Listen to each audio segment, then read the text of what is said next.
Hello friends, very good morning and welcome back to your favorite channel जागो India जागो। Friends, आज हम question and answer series का first video upload कर रहे हैं, तो देखिए कैसा लगता है। अगर आपके भी मन में कोई क्वेरी है रिगार्डिंग योर इन्वेस्टमेंट, चाहे वो म्यूचुअल फंड में हो, स्टॉक मार्केट में हो, एफडी हो, तो आप इस वीडियो में कमेंट्स कर सकते हैं। हम नेक्स्ट वीडियो में आपके क्वेश्चंस को आंसर देंगे।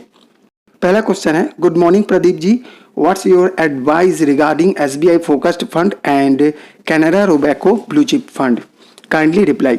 सर, आपके लिए कहना चाहूँगा, अगर आपने अभी तक किसी फोकस्ड फंड में इन्वेस्टमेंट नहीं किए हैं तो आप इस फंड के साथ जा सकते हैं, लेकिन ऑलरेडी अगर आपने फोकस्ड फंड ले लिया है तो प्लीज़ इसे अवॉइड करें, क्योंकि मैक्सिमम फोकस्ड फंड का क्या होता है कि आप देखें इसमें कुछ सिलेक्टेड 25 to 30 स्टॉक्स होते हैं, तो प्राय सभी एएमसी, चाहे वो एचडीएफसी का हो, एक्सिस का हो, कैनरा रोबैको का हो या मीरा एसेट का हो, वो वही फोकस करते हैं जो अदर्स कंपनी और एएमसी करती है।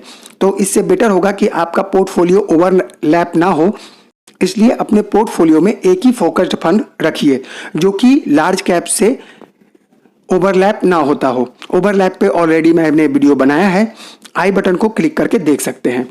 और रहा आपकी बात Canara Robeco blue chip fund, तो आप इसके साथ इन्वेस्टमेंट कर सकते हैं अगर आपके पास कोई लार्ज कैप का फंड नहीं है। नहीं तो इससे बेटर होगा कि आप मीरा या फिर एक्सिस ब्लू चिप के साथ जाएं। और लार्ज कैप कौन सा बेटर है, इसके लिए भी मैंने ऑलरेडी वीडियो बनाया है, आई बटन में क्लिक करके देख सकते हैं या फिर वीडियो के डिस्क्रिप्शन में आप चेक कर सकते हैं। Next question is, Pradeep ji, I have Mirae asset large cap fund, I want to invest some more fund, shall I add SIP in the same fund as mentioned, और can I go for taking a new fund Axis blue chip in large cap fund category.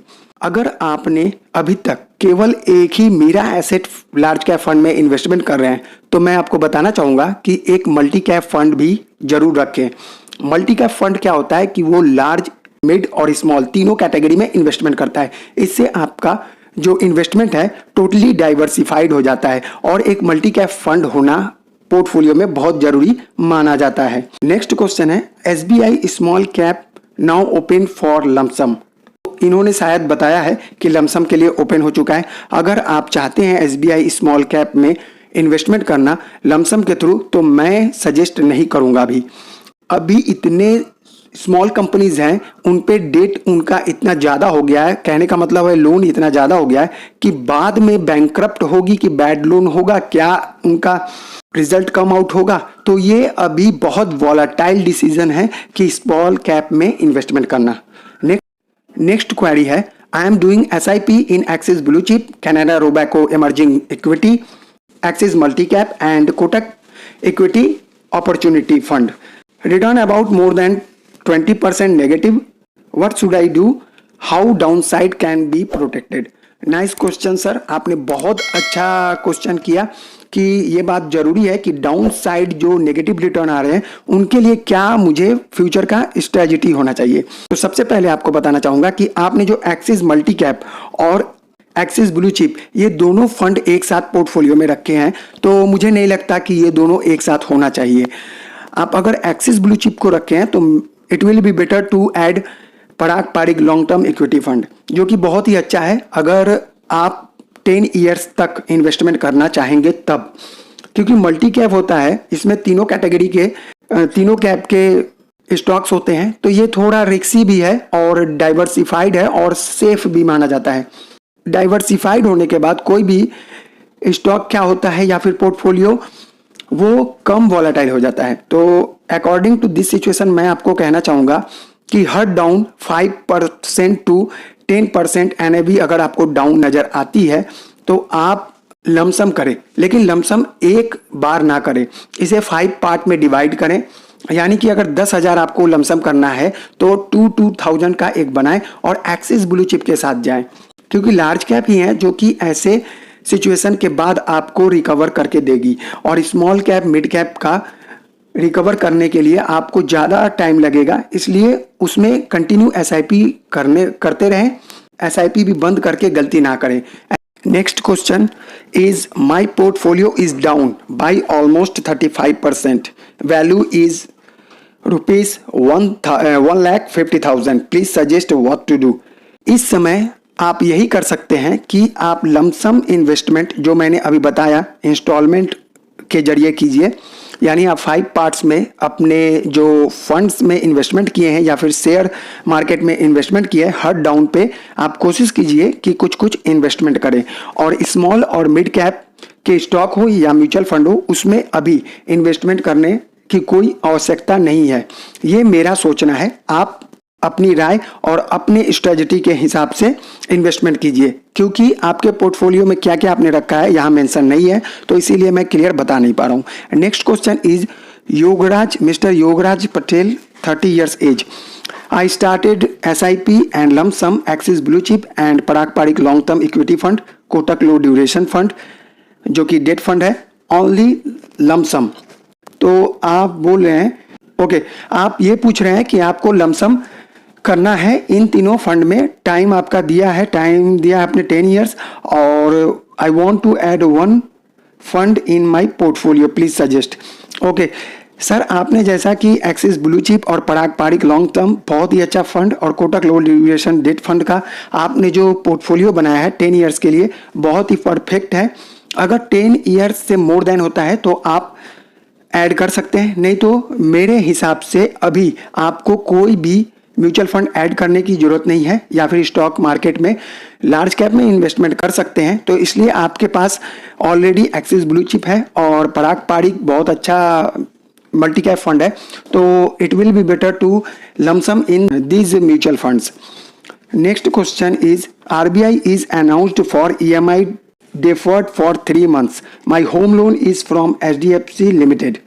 There is no information from HDFC. Can I defer my payment? Hope there will not be any charge in the form of penalty, interest or anything else regard.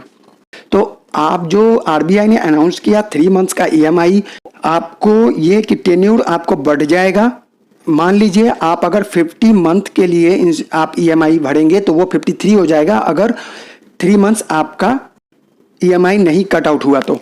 लेकिन इसमें क्या है कि आपके पास अगर आपके amount में sufficient आपकी पास्ट हिस्ट्री है कि आप कैपेबल हैं EMI अमाउंट देने के लिए, तो आपका ये EMI अभी स्टॉप नहीं होगा, कंटिन्यू रहेगा।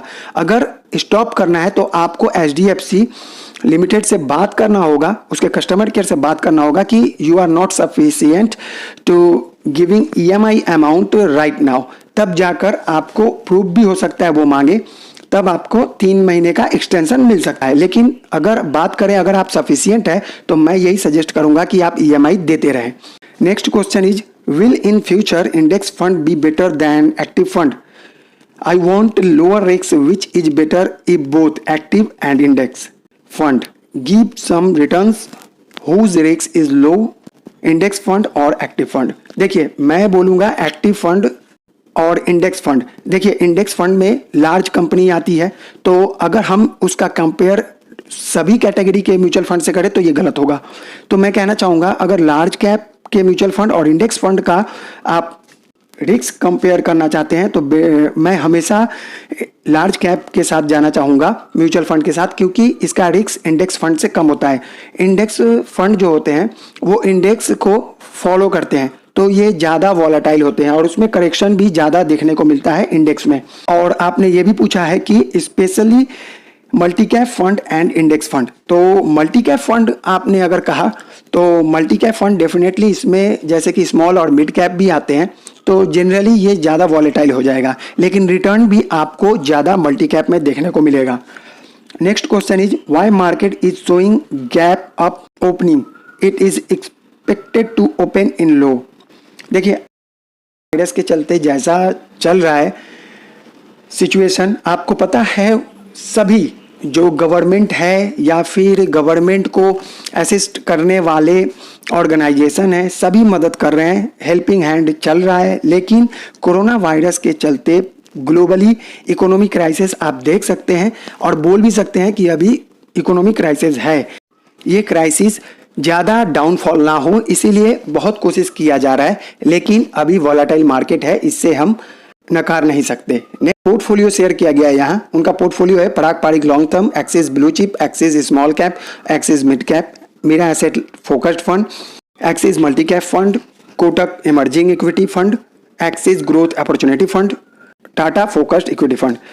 आपको बताना चाहूँगा कि आपने बहुत ही ज़्यादा पोर्टफोलियो में अपने म्यूचुअल फंड को शामिल कर लिया है, जो कि आपने ऑलमोस्ट, मैं कहूँगा कि आपने मार्केट को कवर कर लिया है। इससे क्या होगा कि आपको एवरेज रिटर्न मिलेगा, यानी आपका एवरेज ना पॉजिटिव ना नेगेटिव, फिर फायदा नहीं मिलेगा आपको। इसीलिए सर्टेन 5 to 6 फंड के साथ इन्वेस्टमेंट करें तो मेरे ख्याल से आपको फ्यूचर में बेटर रिटर्न मिलेगा, जिसमें कि मैं सजेस्ट करूंगा आप पराग पारिक रहने दीजिए, एक्सिस ब्लू चिप का फंड कैरी ऑन कीजिए, अच्छा है। उसके बाद आप जा सकते हैं कोटक इमर्जिंग इक्विटी फंड के साथ भी आप बन सकते हैं, बने रहिए। बाकी आपने जो एक्सिस के इतने फंड्स ले लिए हैं, एक स्मॉल कैप का अगर आपको चलाना है तो एक्सिस स्मॉल कैप, बस। इसके अलावा अगर आप फोकस्ड फंड कोई एक सिलेक्ट करें, क्योंकि आपने मेरा एसेट फोकस्ड फंड को भी ले लिया, टाटा फोकस्ड फंड को भी अपने पोर्टफोलियो में शामिल कर लिया है, तो it will be better to go with one focused fund. क्योंकि फोकस फंड मैंने जैसे बताया कि ये लार्ज कैप को ही फॉलो करते हैं ज़्यादातर, तो इससे क्या होता है, आपको लार्ज कैप के साथ ओवरलैपिंग होने के ज़्यादा चांसेस होते हैं। या तो आप टाटा फोकस फंड रखिए या फिर मीरा एसेट फोकस फंड रखिए, दोनों में से एक आप रख सकते हैं। और ओवरलैपिंग के लिए आप वीडियो जरूर मेरा देख लें जो मैंने बनाया है। थैंक्स फॉर वॉचिंग फ्रेंड्स, ये था आपका क्वेश्चन और मेरे सजेशंस कैसे लगे आप प्लीज़ कमेंट्स करके बताइए, और आपका कोई क्वेरी है तो कमेंट्स कीजिए, मैं नेक्स्ट वीडियो में आपके भी क्वेश्चंस का आंसर दूंगा। मिलते हैं फ्रेंड्स, जय हिंद जय भारत।